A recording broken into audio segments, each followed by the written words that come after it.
Welcome dear friends, আশা করি আপনারা ভালো আছেন। ডিয়ার ফ্রেন্ডস, অলরেডি আমরা কোএফিসিয়েন্ট অফ কোরিলেশন কি বা কোরিলেশন কি এগুলো আমরা শিখেছি। আমরা এদের টাইপসগুলো সম্বন্ধেও জেনে গেছি। আপনাদের মধ্যে অনেকেই আমাদের চ্যানেলে কমেন্ট করেছিলেন যে স্যার, র্যাঙ্ক ডিফারেন্স মেথড এবং প্রোডাক্ট মুভমেন্ট মেথডের মাধ্যমে কীভাবে কোএফিসিয়েন্ট অফ কোরিলেশন বের করতে হয় সেটার উপরে ভিডিও আনুন। আজকে আমরা সেটাই করতে যাচ্ছি। আজকে আমরা শিখব র্যাঙ্ক ডিফারেন্স মেথডের মাধ্যমে কীভাবে কোএফিসিয়েন্ট অফ কোরিলেশন বের করতে হয়। নেক্সট দিন আমরা শিখব প্রোডাক্ট মুভমেন্ট মেথডের মাধ্যমে কীভাবে কোএফিসিয়েন্ট অফ কোরিলেশন বের করতে হয়। এটা আমরা নেক্সট দিন শিখবো। আজকে শিখবো র্যাঙ্ক ডিফারেন্স মেথডের মাধ্যমে কীভাবে কোএফিসিয়েন্ট অফ কোরিলেশন বের করতে হয়। তাহলে এখন কথা হলো, কখন আমরা র্যাঙ্ক ডিফারেন্স মেথডের মাধ্যমে কোএফিসিয়েন্ট অফ কোরিলেশনকে বের করব। যখন আমরা আমাদের কাছে যে ডেটাগুলো আসবে, যেগুলোকে আমরা র্যাঙ্ক দিতে পারবো। যেমন ধরুন, আমি একটা ক্লাসে পরীক্ষা নিলাম, আমি দেখলাম স্টুডেন্টরা ম্যাথে কত পেয়েছে আমি দেখছি, এবং আমরা দেখলাম সেই স্টুডেন্টরাই হিস্ট্রিতে কত পেয়েছে। তাহলে এই জায়গায় কিন্তু আমরা যে ডেটাগুলো আছে তাদের কিন্তু আমরা র্যাঙ্ক আকারে সাজাতে পারবো। র্যাঙ্ক আকারে মানে কীরকম, আমরা কিন্তু যেই নাম্বারগুলো আছে তাদের র্যাঙ্ক দিতে পারবো। যে আমরা দেখব যে ম্যাথে যে নাম্বারগুলো এসেছে তার মধ্যে হাইয়েস্টকে, তাকে আমরা 1 নম্বর র্যাঙ্ক দেব। তারপরে যে হাইয়েস্ট তাকে আমরা 2 নম্বর র্যাঙ্ক দেব। তারপরে যে হাইয়েস্ট তাকে আমরা 3 নম্বর র্যাঙ্ক দেব। একই রকমভাবে হিস্ট্রিতে যে নাম্বারগুলো আছে তাদেরও কিন্তু আমরা র্যাঙ্ক দিতে পারি। আমরা দেখব যে হাইয়েস্ট পেয়েছে তাকে 1 নম্বর দিলাম, তারপরে যে হাইয়েস্ট তাকে 2 নম্বর। এভাবে কিন্তু এই স্কোরগুলোকে আমরা র্যাঙ্ক দিতে পারি।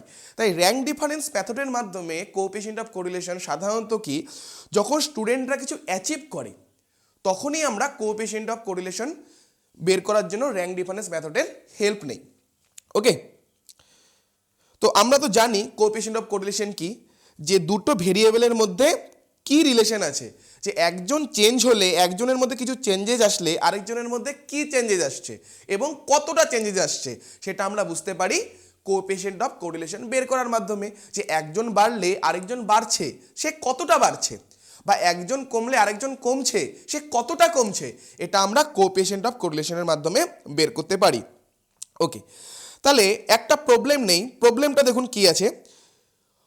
দেখুন, কিছু স্টুডেন্ট হিস্ট্রিতে কত মার্কস পেয়েছে সেটা দেওয়া আছে, আবার তারাই ম্যাথে কত নাম্বার পেয়েছে সেটাও দেওয়া আছে।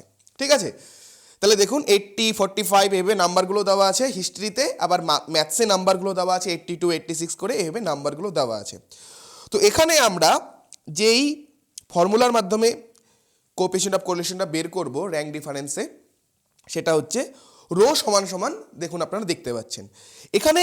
মনে রাখবেন, র্যাঙ্ক ডিফারেন্স মেথডে যে আমরা কোএফিসিয়েন্ট অফ কোরিলেশন পাই সেটাকে রো দ্বারা প্রকাশ করা হয়। ওকে, সূত্রটা কি, রো সমান সমান 1 minus 6 summation D square by N into N square minus 1, যেখানে ডি হলো কি, ডি হলো mod of R1 minus R2। R1 R2 কি একটু পরে আমরা দেখছি, আর মড বলতে আমরা কি বুঝবো সেটাও আমরা একটু পরে অঙ্ক করার সময় দেখছি। এন হচ্ছে এখানে কতজন মেম্বার আমরা নিয়েছি। তাহলে এখানে কতজন মেম্বার আছে, 1 2 3 4 5 6 7 8 9 10 11 জন মেম্বার আছে। তাহলে এখানে এন এর ভ্যালু হয়ে যাবে আমাদের 11। ওকে, তাহলে অঙ্কটাকে বা এই প্রবলেমটাকে কীভাবে আমরা সলভ করব দেখুন। তাহলে এটা হচ্ছে সেই টেবিলটা, দেখুন এখানে ইন্ডিভিজুয়াল এ থেকে কে পর্যন্ত, এখানে 11 জন ইন্ডিভিজুয়াল আছে, আমি শুধু লিখে নিলাম। তারা হিস্ট্রিতে আর ম্যাথে কত নাম্বার করে পেয়েছে সেটাও আমি পাশে পাশে লিখলাম। যে এ যে ইন্ডিভিজুয়াল আছে সে হিস্ট্রিতে পেয়েছে 80, ম্যাথসে পেয়েছে 82। বি যে ইন্ডিভিজুয়ালটা আছে সে হিস্ট্রিতে পেয়েছে 45, ম্যাথসে পেয়েছে 86। এইভাবে প্রত্যেকটা ইন্ডিভিজুয়ালকে আমি লিখে নিলাম। এরপরে আমাদের সেই র্যাঙ্কগুলো বের করতে হবে। র্যাঙ্কগুলো কি, দেখুন কি লেখা আছে, র্যাঙ্ক ইন হিস্ট্রি, তারপরে লেখা আছে rank in math. Rank in হিস্ট্রিকে বলা হয়েছে R1, আর র্যাঙ্ক ইন ম্যাথকে বলা হয়েছে R2। তাহলে সেটা বুঝি যে র্যাঙ্কটা কি অ্যাকচুয়ালি। দেখুন, যখন ক্লাসে আমরা স্টুডেন্টদের র্যাঙ্ক দেই, কীভাবে র্যাঙ্ক দেই, আমরা দেখি যে স্টুডেন্টটা সবথেকে বেশি নাম্বার পেয়েছে তাকে দেই র্যাঙ্ক 1, তারপরে যে হায়েস্ট তাকে দেই র্যাঙ্ক 2, তারপরে যে হায়েস্ট তাকে দেই র্যাঙ্ক 3। এইভাবে আমরা র্যাঙ্ক দিতে থাকি। তাই র্যাঙ্ক ইন হিস্ট্রিতেও আমরা সেটাই করব, যে সবথেকে বেশি পেয়েছে তাকে র্যাঙ্ক 1, তারপরে যে বেশি তাকে 2, তারপরে যে বেশি তাকে 3, এইভাবে আমরা করতে থাকবো। তাহলে হিস্ট্রিতে সবথেকে বেশি নাম্বার কোথায় আছে, দেখুন 80, করে আমরা যদি দেখি 85-এ সব থেকে বেশি নাম্বার আছে, তাই 85-এর এখানে আমরা কি করব, র্যাঙ্ক 1 দিব। ওকে, তারপরে কে হায়েস্ট হিস্ট্রিতে? 85-এর পরে হায়েস্ট নাম্বার দেখুন, 85-এর পরে হায়েস্ট নাম্বার আছে 80, তাহলে 80 হয়ে যাবে র্যাঙ্ক 2। একই রকমভাবে পরেরটা দেখব, পরে কে হায়েস্ট আছে দেখুন, আপনারা যদি দেখেন 75 হচ্ছে এর নেক্সট হাইয়েস্ট, তাহলে 75কে দিব আমরা 3। ওকে, এইভাবে আমরা প্রত্যেকটা করতে থাকবো। 75-এর পরে দেখতে পাচ্ছি আমরা 70 আছে হাইয়েস্ট, তাহলে 70কে দেবো 4। এইভাবে আমরা প্রত্যেকটাকে র্যাঙ্ক দিতে থাকবো। যদি কোনো কারণে দুটো সংখ্যা সমান চলে আসে, ধরুন এখানে দুটো সংখ্যা 75 আছে, তাহলে 75 তো আমি 3 দিলাম, তাহলে আরেকটাও যদি 75 থাকতো তাহলে কাকে 3 দিতাম বা কাকে 4 দিতাম? তাহলে এই রকম প্রবলেমে পড়লে আমরা কীভাবে সলভ করব সেটা আমরা নেক্সট আরেকটা অঙ্ক করব, তখন আমরা শিখব। এটাকে আমরা নর্মালি করছি। একই রকমভাবে হিস্ট্রির র্যাঙ্কগুলো দেওয়ার পর আমরা ম্যাথসেরও র্যাঙ্কগুলো দিব। ম্যাথসে দেখি সব থেকে বেশি কে, দেখুন 90 যে পেয়েছে সে সব থেকে বেশি, তাহলে ম্যাথসের এখানেও আমরা 1 দিব, যেখানে সব থেকে বেশি পেয়েছে। তারপরে কে আছে দেখুন, তারপরে আছে 86, তাহলে 86-এর কাছে 2 দিব। তারপরে কে ম্যাথসে হাইয়েস্ট 82, তাহলে সেখানে দিব 3। এইভাবে আমরা প্রত্যেকটাকে র্যাঙ্ক দিব।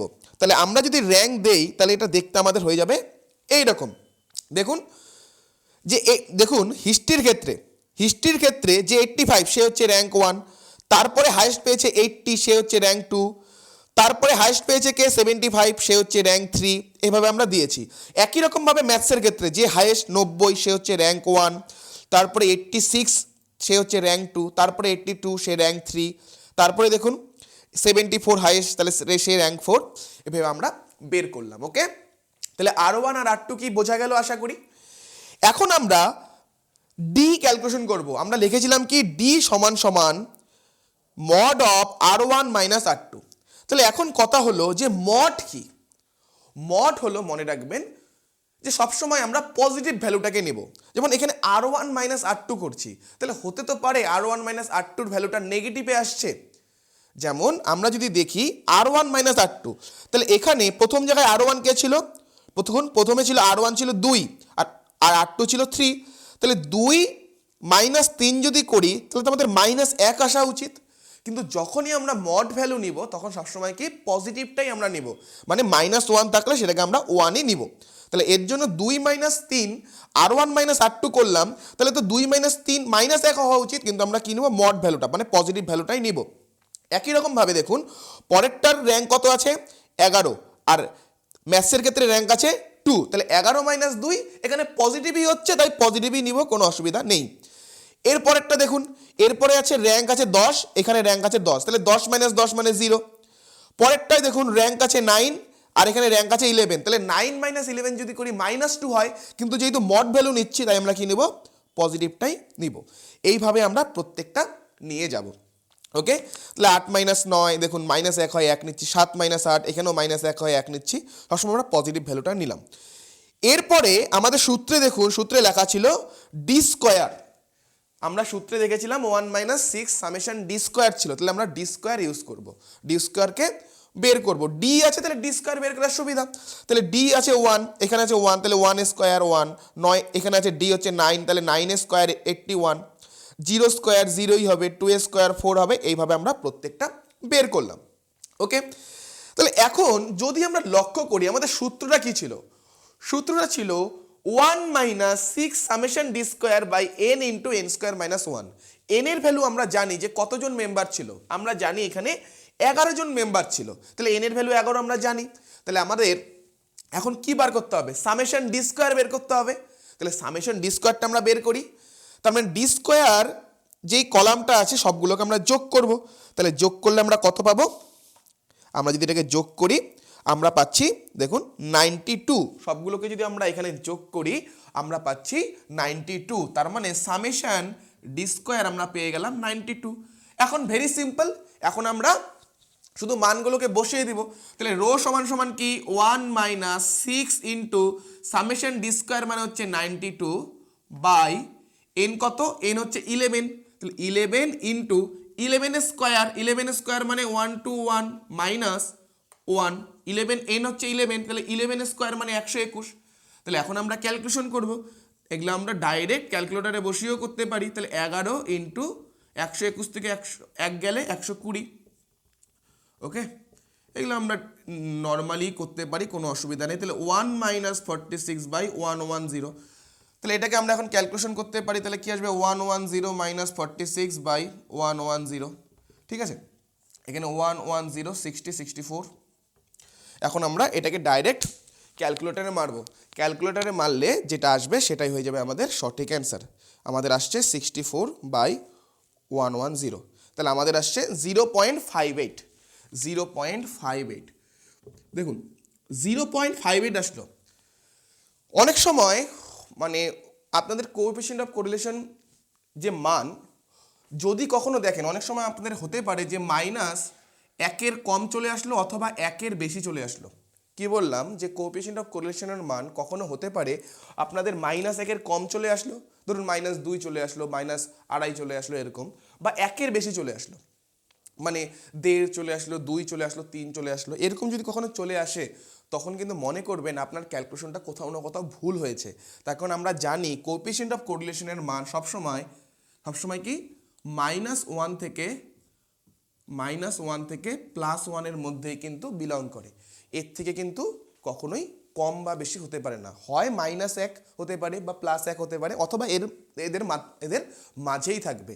1 থেকে বেশি বা -1 থেকে কম কখনোই কিন্তু হতে পারে না। যদি হয় তাহলে মনে রাখবেন ক্যালকুলেশনে ভুল হয়েছে, এটা আপনারা মনে রাখবেন, ঠিক আছে। আশা করি এগুলো জানিনি। তাহলে এটার মান আসলো 0.58। তাহলে এখন আমরা এমন একটা প্রবলেম করব যেখানে সিমিলার স্কোর আছে। সিমিলার স্কোর থাকলে র্যাঙ্ক আমরা কীভাবে দেব সেটা আমরা দেখব। তবে তার আগে এই যে কোএফিসিয়েন্ট অফ কোরিলেশনটা বের করলাম এটাকে আমরা কি বলবো সেটাকে আমরা একটু ইন্টারপ্রিট করি। দেখুন এটা অলরেডি আমরা আগেও শিখেছি। তাহলে 0.58 আসলো, তার মানে কোরিলেশনটা কি পজিটিভ আসলো।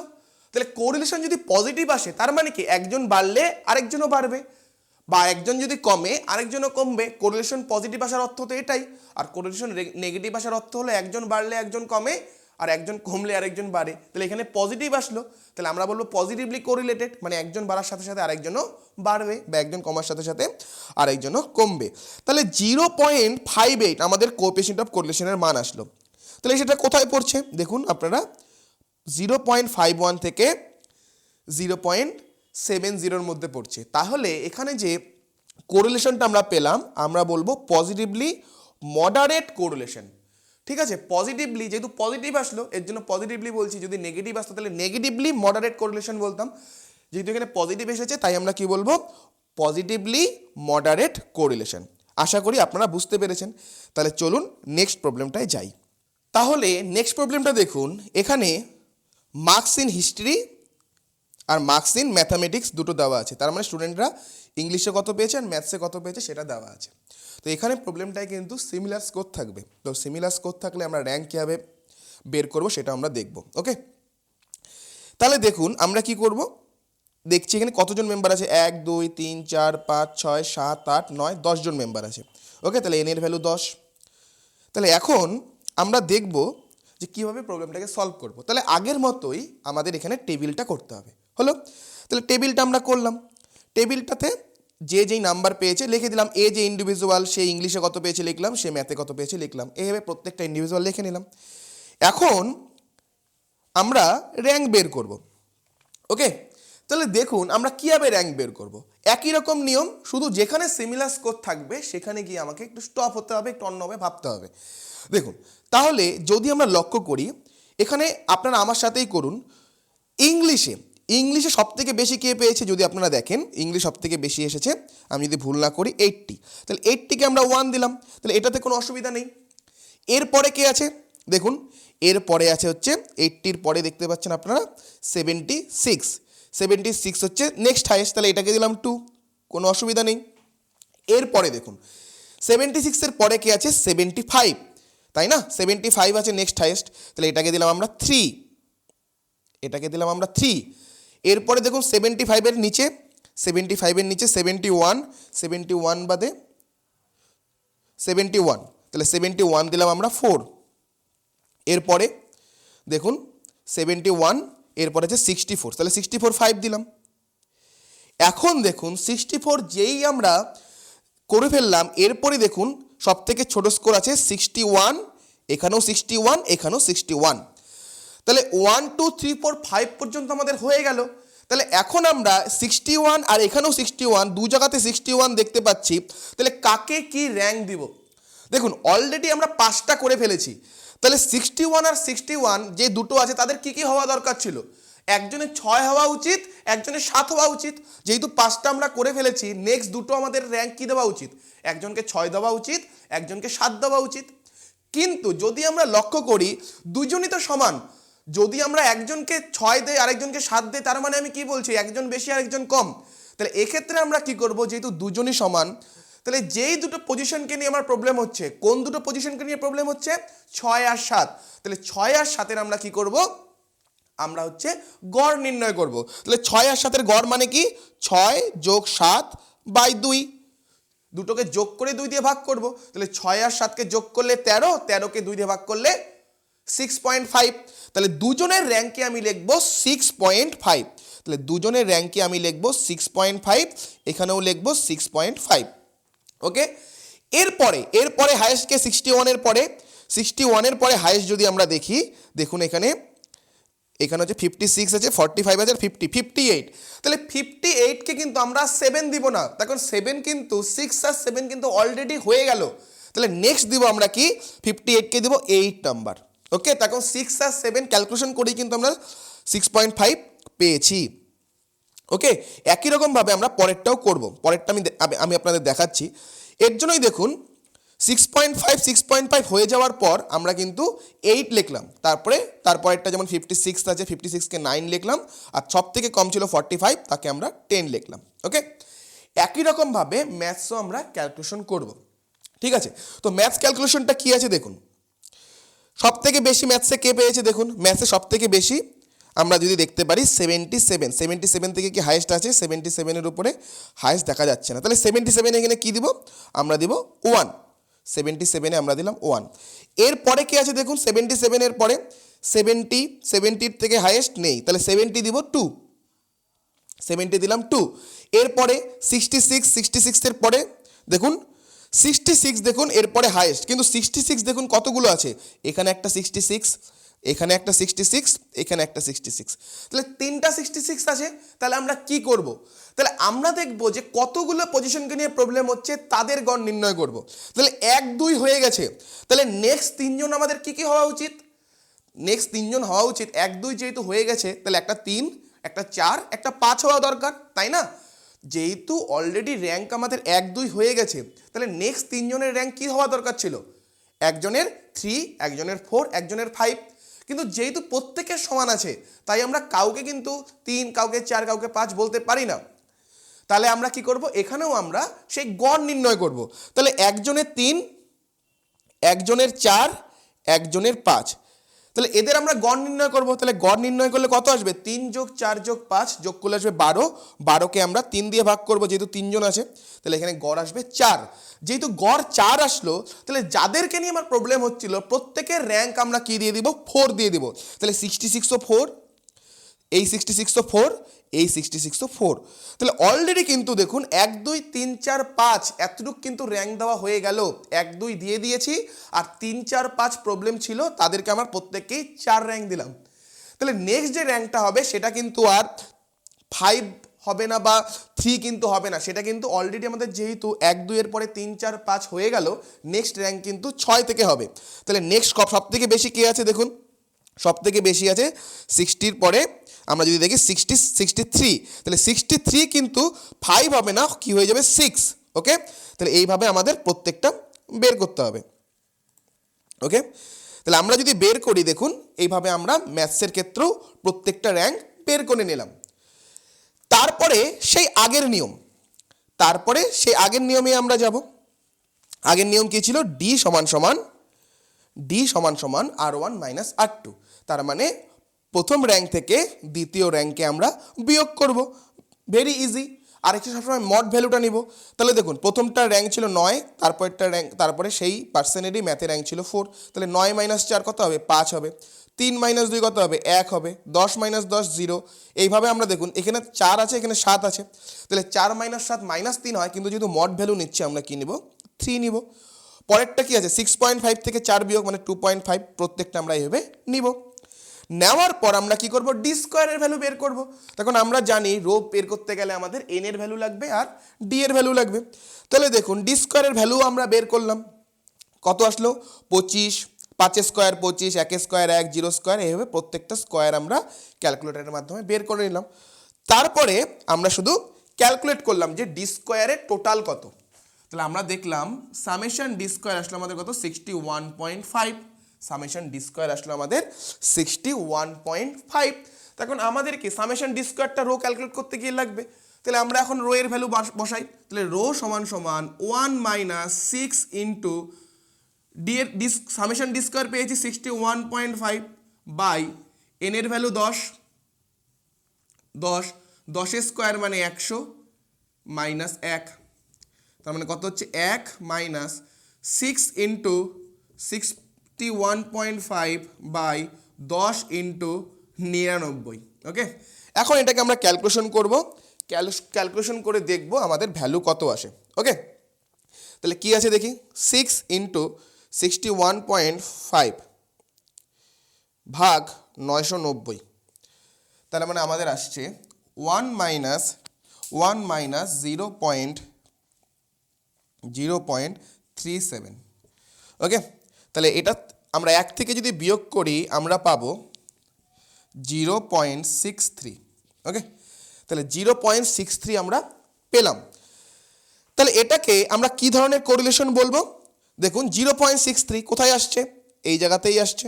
তাহলে এই জায়গায় যদি আসে আমরা এটাকেও কি বলবো, মডারেট কোরিলেশন বলবো। আর যেহেতু পজিটিভ আসলো তাহলে আমরা কোরিলেশনটাকে কীভাবে ইন্টারপ্রেট করব, যদি একজন ইনক্রিজ হয় আরেকজনও ইনক্রিজ হবে, একজন যদি ডিক্রিজ হয় আরেকজনও ডিক্রিজ হবে, আমরা এটা বলবো। এবং এদের কোএফিসিয়েন্ট অফ কোরিলেশনের মানটা আমরা পেলাম 0.63, তাই এটাকে আমরা বলবো moderately correlation, positively moderate correlation. Okay, যেহেতু আমাদের মানটা কোথার মধ্যে আসলো 0.51 থেকে 0.70 মধ্যে আসলো।